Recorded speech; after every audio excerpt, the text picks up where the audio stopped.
नवीन शैक्षणिक वर्षाच्या पहिल्याच दिवशी राज्याचे परिवहन मंत्री प्रताप सरनाईक यांनी ठाणे महापालिका शाळा क्रमांक 46 येथे उपस्थित राहून विद्यार्थ्यांचं शाळा प्रवेशोत्सवानिमित्त उत्साहात स्वागत केलं। यावेळेला मंत्री सरनाईक यांनी विद्यार्थ्यांशी संवाद साधत त्यांना शिक्षणाचं महत्त्व पटवून दिलं, तसंच विद्यार्थ्यांना वह्यांचं वाटप करून त्यांच्या उज्ज्वल भविष्यासाठी शुभेच्छा दिल्या।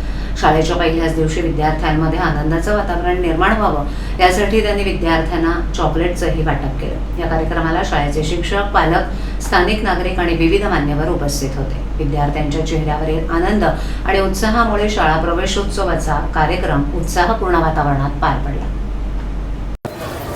आणि प्रामुख्याने आमचे शिक्षण मंत्री श्री दादाजी भुसे यांनी एक संकल्पना मांडली की 15 जून शाळेचा पहिला दिवस असतो आणि त्या दिवशी शालेय जीवनामध्ये पदार्पण करणाऱ्या सगळ्या विद्यार्थ्यांच्या पहिल्या दिवशी जर आपण त्यांना प्रोत्साहन दिलं, त्यांना जर उत्तेजन दिलं तर ते अतिशय चांगलं ठरेल। आणि त्या माध्यमातून गेल्या वर्षीपासून हा उपक्रम चालू केलेला आहे।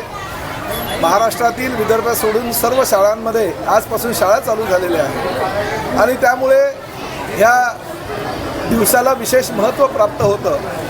राज्याचे मुख्यमंत्री देवेंद्रजी फडणवीस आणि उपमुख्यमंत्री आदरणीय एकनाथ शिंदे साहेब, सुमित्राताई पवार यांनी सर्व मंत्र्यांना, सर्व लोकप्रतिनिधींना सूचना केल्या की आपापल्या मतदारसंघातील आणि आपापल्या जिल्ह्यातील सर्व शाळांमध्ये जाऊन विद्यार्थ्यांचं स्वागत करावं, त्यांचा सन्मान करावा, त्यांना आशीर्वाद द्यावा, जेणेकरून भविष्यामध्ये या राज्याचं आणि या देशाचं नेतृत्व करायला ते सक्षम होतील। आणि त्या माध्यमातून मी माझ्या मतदारसंघातील 35 वर्षे या लोकप्रतिनिधी म्हणून ह्या मतदारसंघाचं मी काम करतो आहे।